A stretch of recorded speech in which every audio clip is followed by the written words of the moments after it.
அனைவருக்கும் வணக்கம். Post market report பார்க்கலாம். போஸ்ட் மார்க்கெட் ரிப்போர்ட் ஒரு 15 மினிட்ஸ் முன்னாடியே அப்டேட் பண்ணுறேன். ஏன்னா இங்கே பவர் ஷட் டவுன் ஆகிடுச்சு எங்கள் பகுதியில். இப்போ ஒரு 2 ஹவர்ஸாக தான் கட் ஆகிருக்கு. என்னன்னு தெரியல இன்றைக்கி திடீர்னு. இந்த மாதிரி ஆகாது, அதனால் நான் முன்னாடி அப்லோட் பண்ணுறேன் வீடியோஸ். ஓகே, இது நம்ம இன்றைக்கி காலையிலே ப்ரீ மார்க்கெட் அனலைஸில் எந்த ஸ்ட்ரைக் எந்த விலையில் இருந்தால் என்ன நடக்கும் அப்படிங்கிறது அப்டேட் பண்ணியிருந்தோம். அது என்ன நடந்திருக்கா இல்லையான்னு பார்க்கலாம். அதற்கு முன்னாடி இது நம்மளுடைய ஆப்ஷன் கிளாஸ் செப்டம்பர் 15 ஸ்டார்ட் ஆகுது. இண்டெக்ஸ் எல்லாத்துக்குமே அது பொருந்தும். இந்த கிளாஸு இந்த இப்போ நடக்கக்கூடிய கிளாஸு அக்டோபர் 10th முடிஞ்சிடும். அதுக்கப்புறம் நான் மறுபடியும் ஆப்ஷன் கிளாஸ் நெக்ஸ்ட் இயர் தான் எடுப்பேன். உங்களுக்கே தெரியும், நான் கிளாஸ்லாம் உடனே கண்டக்ட் பண்ண மாட்டேன். ரொம்ப இதாக தான் கண்டக்ட் பண்ணுவேன் டைமிங் எடுத்து. அதனால் அடுத்த வருடம் தான் எகைன் அடுத்த கிளாஸஸ் இருக்கும், ஆப்ஷன் கிளாஸ். ஏன்னா இதுக்கப்புறமா ஒரு பொசிஷனல் கிளாஸ் மட்டும் இருக்குது, அது இன்வெஸ்ட்மெண்ட் பேஸ்ட் கிளாஸஸ், அதுவும் மேக்ஸ் தான். அது மட்டும் ஒன்று இருக்கும். அதில் டீட்டெயில் வேணுங்கிறவங்க டிஸ்கிரிப்ஷன் பாக்ஸில் என்னுடைய நம்பர் இருக்குது. எனக்கு மெசேஜ் பண்ணவங்களுக்கு எல்லாருக்குமே நேற்றைய வரைக்கும் மெசேஜ், காலையில் எனக்கு அனுப்புகிறவங்க வரைக்குமே நான் மெசேஜ் அனுப்பிச்சிட்டேன். டீட்டெயில்ஸ் எல்லாமே. ரூல் கேட்காதவங்க ஃபோன் பண்ணி அந்த ரூல்ஸ் கேட்டுக்கோங்க. அதுக்கப்புறம் நீங்கள் டிசைட் பண்ணிக்கோங்க கிளாஸ்க்கு வருமானு. சரி, ஃபஸ்ட்டு இன்னைக்கு நிஃப்டி எக்ஸ்பைரி கரெக்டுங்களா?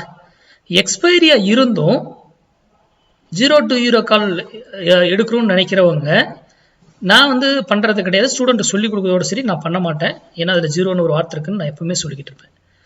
அந்த ட்ரேடு எவ்வளவு பர்ஃபெக்டாக மேட்ச் பண்ணி ஒரு இதுவும் ட்ரிகர் பண்ணி அப்படியே இன்ஸ்டண்ட்டாக நான் சொன்ன என்ன டார்கெட் சொல்கிறேனோ அதை கொடுக்குறாங்க பார்த்தீங்களா, அந்த 0 to 0 அதுதான் ரொம்ப முக்கியம். அப்போது அதுக்கெல்லாம் உடனே பண்ணக்கூடாது. நான் தான் பல சொல்லியிருக்கேன், எக்ஸ்பீரியன்ஸ் ஆகி நான் சொல்லி கொடுத்ததெல்லாம் நடந்திருக்கா அப்படின்னு நீங்கள் அனலைஸ் பண்ணி பார்த்து அதுக்கப்புறமா அதை செயல்படுத்தணும். ஓகேங்களா?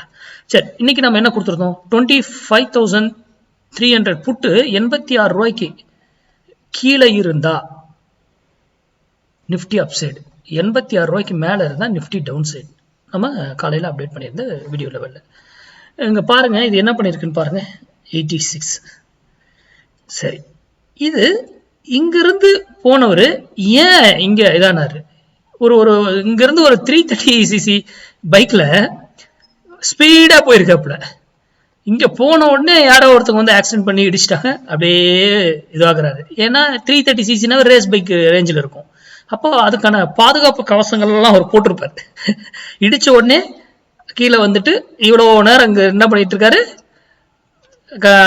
ப்ரிப்பேர் பண்ணிக்கிட்டு எல்லாமே நீ சேஃப்டி, எல்லா சேஃப்டி, ஹெட் சேஃப்டி எல்லாமே போட்டிருப்பாரு. அங்க வந்ததுக்கு அப்புறம் எகைன் இங்கிருந்து ஏன் திரும்பிச்சு அப்படிங்கிற விடை உங்களுக்கு வேணும், தெரியணும். தெரியாமலாம் ட்ரேட் பண்ணக்கூடாது. ஒவ்வொரு வேல்யூ இங்கிருந்து ஏன் திரும்பிச்சு மார்க்கெட், ஏன் அந்த இடத்துல போன உடனே திரும்பணும்? அப்போ ஒரு மார்க்கெட் நீங்க இந்த இடத்துல இருக்கும்போது மட்டும்தான் நான் உங்களுக்கு யூடியூப்ல கொடுக்கறது முடிவு எடுத்துக்கோங்கன்னு சொல்லியிருக்கேன். இந்த இடத்துல இருக்கும்போது முடிவு எடுத்தீங்கன்னா again அப் சைடோ டவுன் சைடோ யுவர் டிசிஷன். ஆனால் இந்த விலைக்கு மேலே இருந்தால் மார்க்கெட் இறங்கும், இந்த விலைக்கு கீழே இருந்தால் மார்க்கெட் ஏறும் நான் சொல்கிறேன். இதில் ஃபால்ஸ் பிரேக் அவுட் இதெல்லாம் நீங்கள் தான் ஃபைன் பண்ணி உங்கள் டெக்னிக்கல் கூட என்னவோ அதை பயன்படுத்திக்கலாம். ஓகேங்களா? சரி, இது இவ்வளோ போயிருக்கு சார், இவ்வளவு நம்ம பிடிக்க முடியுமா? நோ, ஆசைப்படக்கூடாது. படலாம், எக்ஸ்பீரியன்ஸ் ஆனதுக்கப்புறம் படலாம். ஒவ்வொரு இடத்துல ஏன் இங்கே இவ்வளோ நேரம் நிற்கணும்? இது அதுக்கான விடை வேணும்ல. அதுக்கப்புறம் தான் இங்கிருந்து தூக்குறாங்க. கரெக்டுங்களா? அப்போ ஒவ்வொரு இடத்துலையும் அது ஏன் நிற்குது, ஒவ்வொரு வேல்யூல இவ்வளோ நேரம் இங்கே 2 மணி நேரமும் இன்னமும் சைட்வேஸ் போட்டிருந்தாங்கல்ல, அதெல்லாம் எவ்வளவு அழகான ட்ரேட்ஸ் தெரியுமா? இந்த மாதிரி ட்ரேட்ஸ்ல ஆப்ஷன் பையர் ஜெயிக்க முடியாதுன்னு சொல்லுவாங்க பாருங்க. அதை மட்டும் நான் என்னைக்குமே அப்படின்னா உங்களுக்கு ஆப்ஷன் பையங்க பற்றி எவ்வளவு பெரிய ஆளா இருந்தாலும் சரி அவங்களுக்கு தெரியலன்னு அர்த்தம். எத்தனை ட்ரேட்ஸ் எப்படி எல்லாம் கொடுத்துக்கிட்டு இருந்தது இன்னைக்கு ட்ரேடு. இதுதான் ட்ரேட்ஸ். ரேலி மார்க்கெட்லாம் மாசத்துல 2 நாள் 3 நாள் நடக்குங்க. அதை வச்சு ஒண்ணுமே பண்ண முடியாது. கரெக்டுங்களா? ஒரு நாள் சம்பாதிப்பீங்க, மீதி 15 நாள் 15 நாள் இந்த மாதிரி தான் ட்ரேடிங் நடக்கும். அப்போ அதுல அதே போல நடக்குன்னு போய் எடுத்தீங்கன்னா எல்லாத்தையும் இருக்கிற சம்பாதிச்சது அந்த ஒரு ரேலி மார்க்கெட்ல எடுத்தது இதுல ஒரே நாள்லயே லாஸ் பண்ணுவீங்க. அப்போ சேஃப்டியா பண்ணுங்க எப்பவுமே. எப்போ மார்க்கெட்டை முதல்ல கவனிங்க.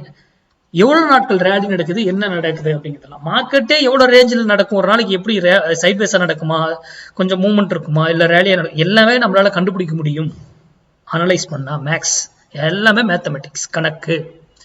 அதன் அடிப்படையில தான் பங்குச்சந்தை இயங்கிட்டு இருக்கு. அதனால தெரிந்து கொண்டு புரிந்து கொண்டு வர்த்தகம் பண்ணுங்க. நன்றி, வணக்கம், வாழ்க வளமுடன்.